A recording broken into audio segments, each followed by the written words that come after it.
The town of Birdseye has officially named its new town marshal. The sights and sounds from last night's opening ceremony at Jasper Strassenfest, and Inform featuring Perry Central School Superintendent Mary Roberson. All of that and much more is up next here on 18 WJTS News.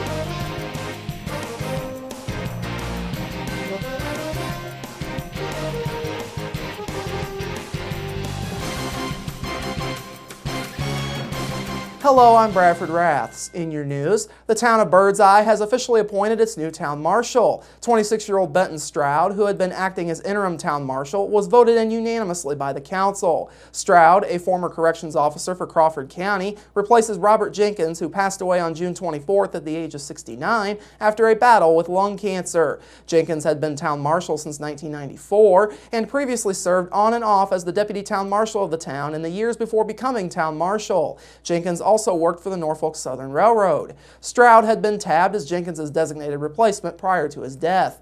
In addition to his experience with Crawford County Corrections, Stroud is also a firefighter and serves as an emergency technician with Crawford County EMS and works part-time in Harrison County as an EMT. 3 people applied for the position.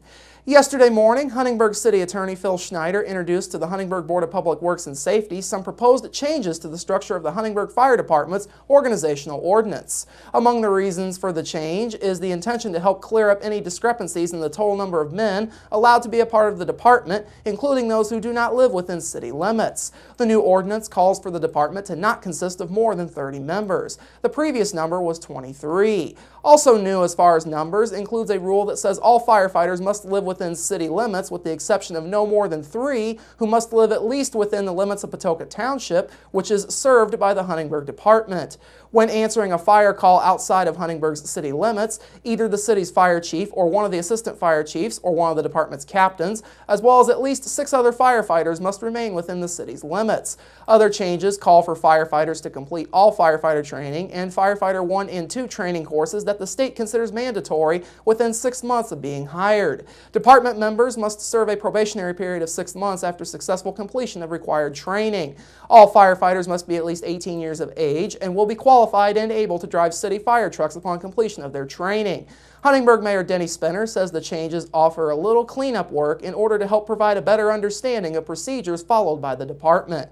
It's a clarification of that organization, correct, and it allows that for specifically outlines what will happen in the event that we're called out to assist outside the area, exactly what the procedure will be for those that have to remain in town, so there is coverage for the city should a call come out to assist another department. So it's kind of a cleaning up of some of the issues that we've had and a verification of the procedures that we've been following. The Board of Public Works approved the ordinance changes before forwarding them to the Huntingburg City Council for their approval at their August 8th meeting. Huntingburg Police and other law enforcement agencies are still seeking a 3rd person in connection with a murder that took place in Louisville last weekend. Huntingburg Police Chief Art Parks says the department has raided 4 houses since Monday trying to find a male suspect. No identity has been released by police as of this point. 18-year-old Destiny Trusty and 22-year-old Kyle Chambers are currently lodged in the Du Bois County Security Center on murder charges in Louisville following the shooting death of 17-year-old Darius Miller Jr. of Louisville on Saturday. Yesterday, Jasper-based Kimball International reported net sales and net income numbers for the 4th quarter of fiscal year 2013. Net sales for the company were at $318.3 million for the quarter, and net income for the company was $7.1 million, or 18 cents per share during the 4th quarter, which ended on June 30th. According to company officials, the consolidated net sales during the 4th quarter were up 10% over last year, largely due to increased net sales in the electronic manufacturing services, or EMS, sector. 4th quarter gross profit as a percentage of net sales dropped 1.3 percentage points from the 4th quarter of last year due to lower margins in the furniture sector, more than offsetting the improvements made in the EMS sector. The effective tax rate for the company during the 4th quarter of the 2013 fiscal year was 2.4%, down significantly from 33% during the 4th quarter of fiscal year 2012. Operating cash flow for the 2013 fiscal year 4th quarter saw an inflow of $22.5 million, which is down from $29 million in the 4th quarter of the previous previous year. Cash and cash equivalents for the company increased from $75.2 million at the end of fiscal year 2012 to $103.6 million at the end of fiscal year 2013.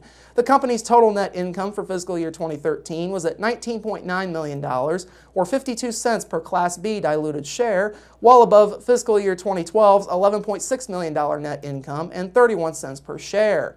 Operating cash flow in total for fiscal year 2013 was $63.9 million, up from $59 million in the prior fiscal year. USA Today has nominated a Spencer County water park as the best water park in the nation. Holiday World's Splash and Safari Water Park took home top honors in the paper's month-long online voting, which challenged people to vote for their favorite park out of 20 parks. Outstanding features of Splash and Safari, as listed by USA Today, included 2 water coasters, family water slides and wave pools, free soft drinks, and free sunscreen. Tens of thousands of votes were cast in the contest. Following Splash and Safari were Schlitterbahn, based in New Braunfels, Texas, Noah's Ark of Wisconsin Dells, Wisconsin, Great Wolf Wilderness Lodge of Williamsburg, Virginia, Wilderness Territory of Wisconsin Dells, Water World of Denver, Colorado, Water Country of Williamsburg, Raging Waters based in St. Dimas, California, Whitewater Park in Branson, Missouri, and Wet and Wild Emerald Point of Greensboro, North Carolina. Finally this evening, an area native is now leading a statewide organization. 26-year-old Jordan Sager was named as the new director of the Indiana State Department of Agriculture's Division of Soil Conservation. Sager was promoted to the position earlier this summer and was also featured in the July 19th edition of Indiana Agri-News. Sager, the son of Tom and Cindy Sager of Jasper, went to work for the Indiana Department of Agriculture in 2011 as part of a Northwestern Indiana team that did survey design and worked on conservation practices. He was promoted to program manager of Agricultural and Environmental Affairs for the Division of Soil Conservation last year.